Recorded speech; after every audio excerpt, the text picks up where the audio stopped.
Welcome to Smarty Pants Kitchen. Today we're going to make cream gravy. It takes 3 ingredients and about 8 minutes. So I'm going to show you how to make it, how to avoid lumps, and how to get it to just the right consistency you want. And I'm going to add in 2 tablespoons of fat. You always want to keep your proportion of fat to flour the same.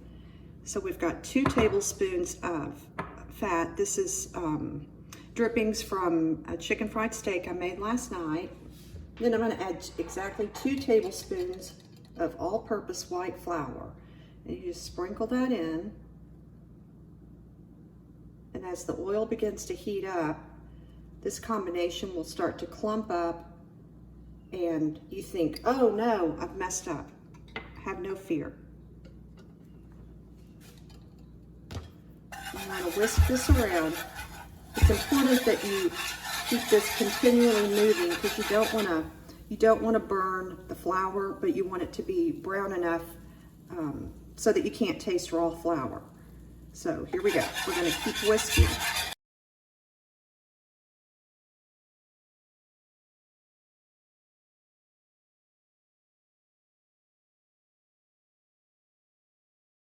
You can see how it's bubbling up and it's not quite brown. I'm going to let it get a little bit warmer. I'm going to use a wooden spoon so it won't be so annoying. But at some point I'm going to have to use the whisk again. So we want to cook this for maybe a minute or 2 until it's well blended. And recall that we started out with 2 tablespoons of fat, 2 tablespoons of flour. Now what I'm going to do is add milk in 1/4 cup increments.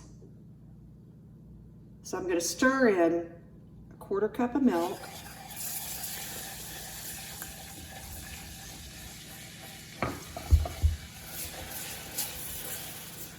The milk is not super cold. I let it sit out for about 15 minutes.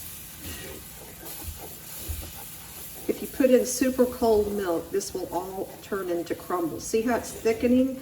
Okay, do not panic at this point. We're going to add in another 1/4 cup of milk and continue to stir. At this point, I'm going to have to pull out the noisy whisk again because it just works best. Bear with me.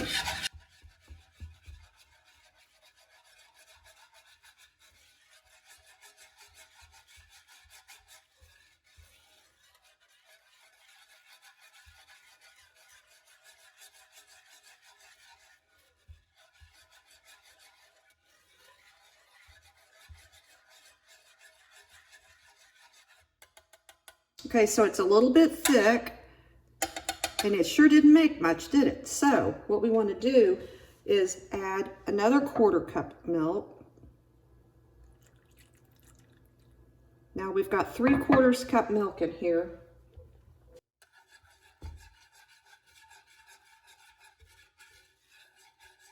My heat is on just a little, 1 notch under medium.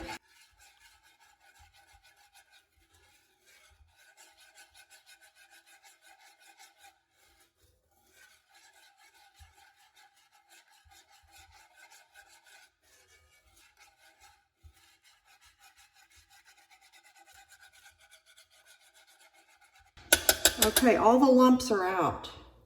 This is a nice consistency.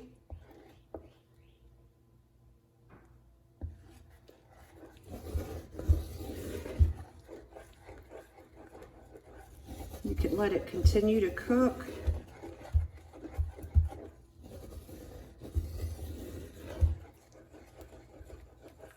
And if it starts to bubble up or change texture in any form or fashion, first thing you want to do is turn your heat down. You may have to remove the pan from the stove, but turn the heat down. So we want this to keep cooking for a little bit longer to get just a little bit more brown. We're not trying to make brown gravy. If we wanted brown gravy, we would have cooked that roux, the fat and flour, a little bit longer. You just want a light cream gravy. This goes great over biscuits, mashed potatoes. Okay, see how it's kind of sticking a little there? I'm going to turn my heat down. It's starting to bubble up. I'm going to add another 1/4 cup milk, maybe a third. Yeah, a 1/3 cup. Mix this in. Turn your heat down. It doesn't take long to make this, but if you make it and it gets lumpy, you got to start over. I can't tell you how many how many pans of gravy I've thrown out over the years. I think I finally got it down. Okay, now this is just how I want it. So what we're going to do now is season this generously with salt and pepper. Just start with a little bit of salt. You can always add more, but you can't take it out. And then I like to add a lot of pepper. But it's really up to you.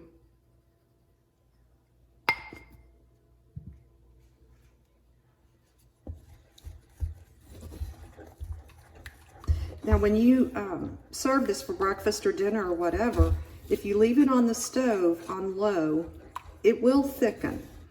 And all you have to do is add a little bit more milk. You'll want to taste this for salt and pepper. That's perfect. That's simple cream gravy, and serve it with your mashed potatoes, your chicken fried steak, whatever you put it on your eggs. It's delicious. Don't eat it every day though, or that's not good. Anyway, be sure and click the subscribe button below, and thanks for stopping by, and I'll see you in the kitchen.